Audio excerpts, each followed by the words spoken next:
So I'm Jeff Altman, and welcome to No BS Coaching Advice.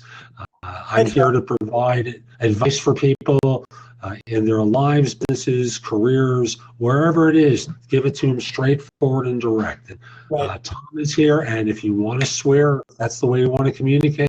Do not hold back. No. There used to be I'm in Boston. There used to be an FM DJ. He'd say, "You're on the air. Don't swear." Back years ago. I always remember that. I work full time in computers IT, but I'm starting to, with all the great people that are on Blab and on Periscope over the last couple months. I've wanted to start my business many times, but then there's too much competition. I'll never. But now I'm not quitting this time. I'm going to go full forward, and I want to. I'm setting up a web page, or I have set up a web page, but I need to set up more of the administration stuff, like the lead page, or maybe a website that has e-commerce or payment type options on it. And my specialty will be product photography, specifically products. You're breaking up on me a little bit. Slow down and just tell me what the product is again. Well, it'd just be small product photography. So, like, you had an object to sell. Let's say you want to sell glasses, or you want to sell 50 belt buckles. You could send them to me. I could photograph them in high quality and send them back to you. Drop them in a Dropbox. You get your files right away. Send them back. Good idea. Have you done that to see if anyone would be interested in it? Yeah, I've talked to a couple of guys on here that do eBay and Amazon sellers, and they said there are a couple of companies out there that do this. And I had actually thought of this years ago, and just these guys that shoot. It comes down to doing a niche market, right? Niche. I've even researched it to the point where I was looking at how to photograph a wine bottle, and I found a photography company. It was called Nothing But Wine Bottles, or something like that. That's all they do. One thing, they photograph wine bottles, and they looked like they had a good clientele because they specifically went after one niche market. Mm-hmm. So how can I help you? What sort of questions do you have? I don't know now. I guess the question is, do I keep pushing? Don't give up. Just, I don't know if it's a question, but it's kind of already made in my mind. So one of the best pieces of advice I ever heard, Tom, is the suggestion that if you got a day, Jennifer, I'm not sure if that was a wave goodbye. No, I was. They were giving me a high five, so I gave them one. Okay. So, there you are. She jumped out. So coming back to you, Tom, one of the best pieces of advice I got a while ago was, if you've got a day job, keep your day job and start building this on the side. So you don't decimate your income until you can get rolling. So once you're rolling, you can dive whole hog in, and I would encourage you to do that pretty quickly. But most people I know are not independently wealthy, particularly in photography. And there's a place for you to make this work. There's a place where you can start building this and prototyping it and networking your way into customers. And that's really what you want to do. Once you see the problems from your experience, once you determine that there's definitely a market for this, you go whole hog into it. But initially, until you're confident, because that's one of the things I'm picking up on, you're not quite sure. So my encouragement is, take time during evenings, off hours, times where you're not working, and keep working on the website, talk to people who are in the business, get out there, find businesses locally that might be interested, start getting a sense of what to charge, and whatever it is, up that number, because often people come in too low and they're keeping themselves unless they don't make money, because they're charging too little for their service. And the other piece of the thing I'm going to try to do is teaching. So online seems to be a huge market for online webinars, online, how to do this, how to do that, kind of thing. I'm a little out of my comfort zone doing it, but I'm I'm reading about it. That's why I'm doing the blabs more, so I get more comfortable from the camera. And I agree with that choice, and I want to add something to it and simply say people need to get uncomfortable. They need to. Hey Ray, how are you? I just invited someone in or accepted one in, and I'm just going to continue with him. And do you have advice for him? Give me 30 seconds, and I'll be back to you, and we'll offer some advice. But I believe people need to get out of their comfort zone and do what in an old story I heard was called "Go to the Roar," and the story is about how lions hunt gazelle. And wonderful old story, and I'll simply say lions cannot catch a gazelle. They're just too fast. So lions have this system in place. And the way the system works is the old lions go hiding. And they hide from, no one can see them, and the young lions are chasing after the gazelle and herding them in the direction of the old lions. And just at the point where the gazelle are up close on the old lions stand up and roar, which terrifies the gazelle, which makes them turn around and run right back into the teeth of the young lions who kill them. And if the lion just went in the direction of the roar, they could outrun the old lions. Most of us are so afraid of taking action, we paralyze ourselves with fear. Yeah. And it is so important for us to take conscious steps to move forward, because otherwise that's how we get stuck. Our fear paralyzes us and doesn't do us any good. Ray, you want to build on that, or you have your own take on this? Well, I had a comment for Tom, but I also had a question for you afterwards. So Great. My first comment to Tom that I like to just give as a piece of advice is, are you getting some feedback? Am I hearing feedback? No. Okay. I just wanted to make sure we weren't getting feedback. So Tom, the only thing I would like to say to you is to whatever you're starting, your website on the photography, stick to it and be realistic about the time frame, because I think people give up too soon sometimes. So if you're realistic about your time frame, when I say realistic, is give it a good year, a good 2 years of good hard effort, and then evaluate whether or not it's worth sticking around. If you're seeing a graph that is going upwards, maybe you're going to stick around. If you see a graph that is going down, maybe you have a gut check and say, maybe I adjust my strategy, do things differently. And it's constant adjustment. But my main point is I see a lot of people out there that are unrealistic. And if they don't see results within the first 6 months, they give up. And that's not the way to go. You need to stick to it, because any business, there's a lot of businesses out there that don't break even until after 3 years. And that's being realistic. And so a lot of people don't realize that, because we see all these success stories of people making money what seems to be overnight. A lot of the times they're not overnight. It just seems like it because the news story makes it sound like it was overnight success. But those people have many failures before. And then they had one that hit, but it's because they learned and they adjusted, and then they came up with a new product, and it seemed like an overnight success, but it wasn't.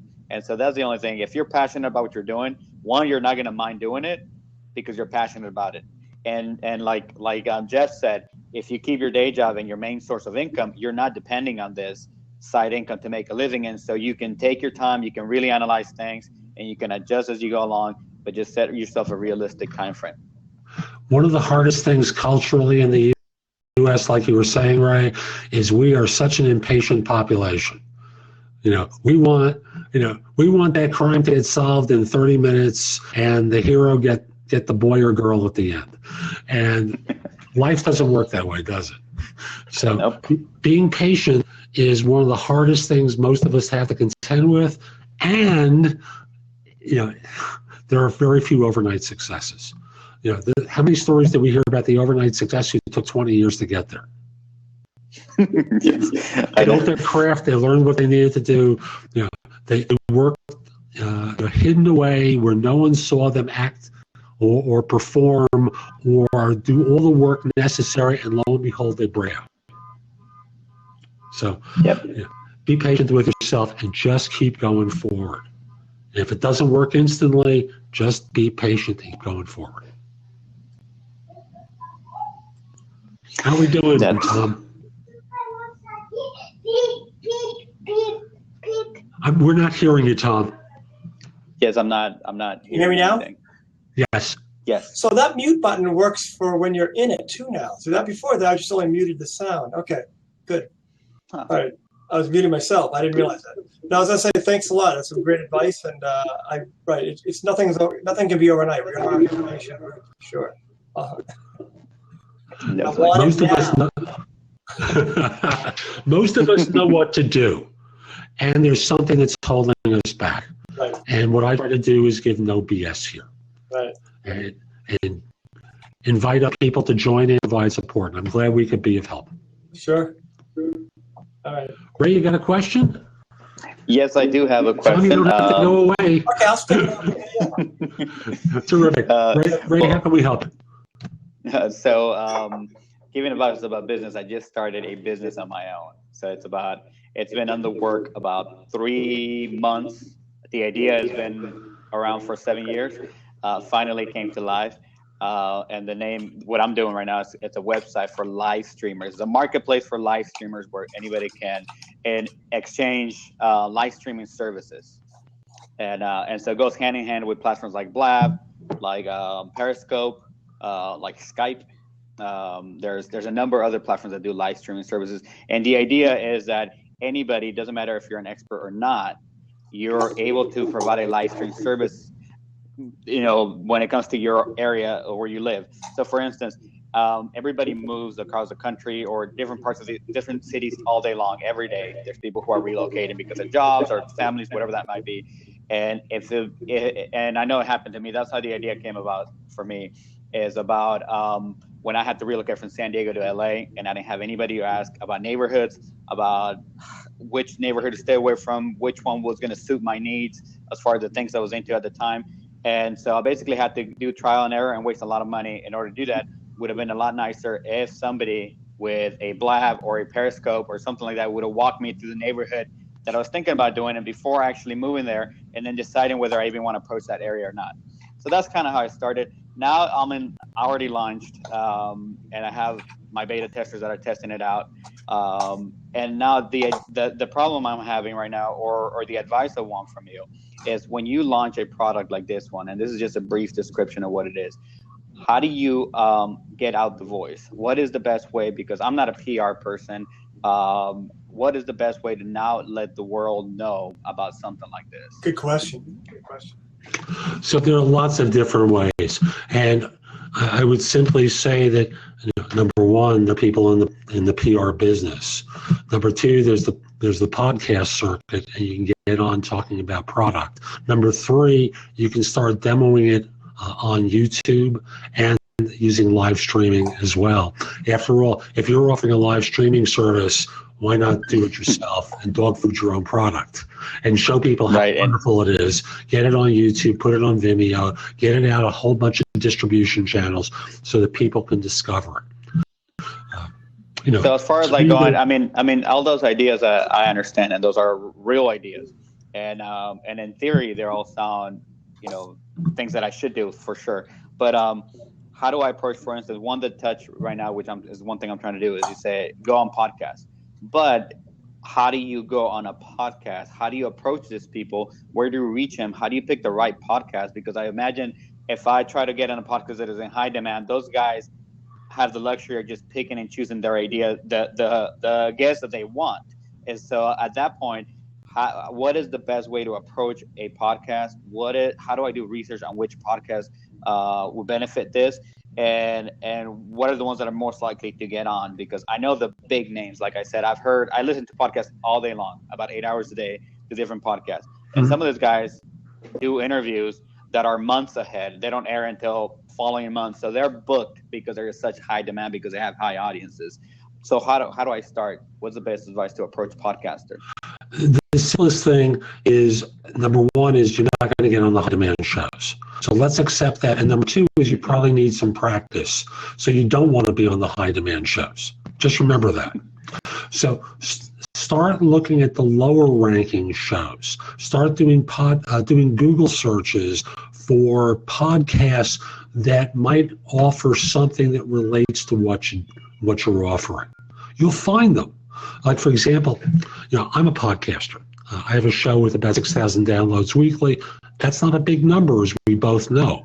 But it's not the right audience for you. You have to find that audience audience where something like this would be interesting. So a show where they're talking about new tech, a show that they're talking in a local market that you're entering, and how it could help realtors. Realtors would be a wonderful market, and for you to approach services that promote to realtors, home run. And you might start reaching out to realtors in one of the markets that you're introducing this to, and simply say, hey, this is what I'm rolling out. What would you think is the best way that I could talk to all your offices in this city about this product? They're a huge line of support if there's something there for them. And realtors want to draw people into their market. So start with them. See what they listen to, how info on new ideas is brought into their offices, because it'll help them sell. That's the whole trick with this. It'll help them sell. And they love anything that's going to help them close the deal. Like, I live in a town in western North Carolina called Asheville. And it is a town that a lot of people want to get into. And there are relatively few jobs here, and the housing market is tight because everyone wants to come in here. And the realtors want to put information out to people to kind of pave the way to make the sale easier for themselves. The only thing, let me just add to that, because maybe I didn't explain right how the project or how the platform that I created works. It's essentially a marketplace like a Airbnb or an Uber, that kind of model. So essentially what we have live streamers who are offering a service according to the geographic area. And so the idea is to get other people who have a need for a live view of that area and are willing to pay for exclusivity on a private live stream of some sort, whether that's Skype or a private Periscope, or if they want to do it public, then that's fine. So the applications for something like this is, for instance, virtual traveling. So if you wanted to pay somebody to a location you're thinking about visiting, and you want a local's perspective where they're going to tell you, this is the best area to stay, this is what you need to do, what are you into, let me recommend a couple of things. And so the categories that we have listed on the website when somebody offers a live stream service, they have to fill out a sort of information about themselves, which includes how many years they lived in the area, what their education level is, what area they live in, obviously, and what platforms they use. And then they set a price. So they set a price for 30 minutes or an hour of their time for a live stream services of whatever it may be. So I have a ton of categories. One of them is virtual traveling, college campuses for kids that are applying to colleges. What else is there? Site surveys for businesses. A lot of businesses take shows on the road, like sales meetings. And so they're constantly hunting for the right venue to get people to attend so they can make a sales pitch. Well, if you have the wrong venue, nobody's going to attend because it's hard to park there, or it's the place nobody likes to eat at in town. And so that's why anybody who's a live streamer can actually be a participant. And it's sort of like a Uber or an Airbnb, where you only put your services up there when you're available to make an extra side of income. And so that's why the real estate is interesting. But I don't know if there's people who would be willing to pay a realtor just to show him the property that they're trying to make a sale on, correct? It seems like I was thinking about the realtor is showing the town to people who are thinking of moving there. Yeah, but then those people would need to pay them for a tour. And so I don't think anybody will be interested in paying a realtor. The realtor will be interested in paying people to watch them. I think is the other way around. So you hit the travel market, you hit the university market, the restaurant market, the hotel market. Those are great areas. I think about my town, which is a tourist market. And I think of the restaurateurs in town. I think of the hotels. I think you haven't had it targeted properly. So that people, before they get on the plane, before they get on their car, they get in their car, have a sense of where they're going to. And the price point is about $20 for 30 minutes. And so to me, if I'm investing thousands of dollars for a vacation to just have it ruined because I didn't know where to go and I stayed in a really, crappy part of town, or it was very far from the things I wanted to do and I'm constantly driving and fighting traffic, to me, if I knew about this service, it would be worth to pay $20 to a local and find out what the locals do, so that when I get there, hit the floor running, and I don't waste any time or money. So right off the bat, I think of Hilton, Wyndham, all the major hotel chains for the market areas where they have premium properties. Yeah. Okay. I think you have it targeted properly, and you have to roll it out big right away. So define big for me. With a major chain, being able to sell this, like for example, I'll use our celebrity presidential candidate for a moment, Trump. For a Trump property around the world, to be able to demo this to people who are coming there, well, he's really the right market because his customer already knows. But for the person who's selling to a Sheraton, hi Tom, for a Sheraton, for someplace else of that market, an Embassy Suites, if they're in a decent area, they can show their properties, what the rooms are like, what's in the area, how easy it is to get to places. It's a home run. Tom said it was an accident. I'm just going to say, that's okay, Tom. It happens. Yeah, it does happen. So,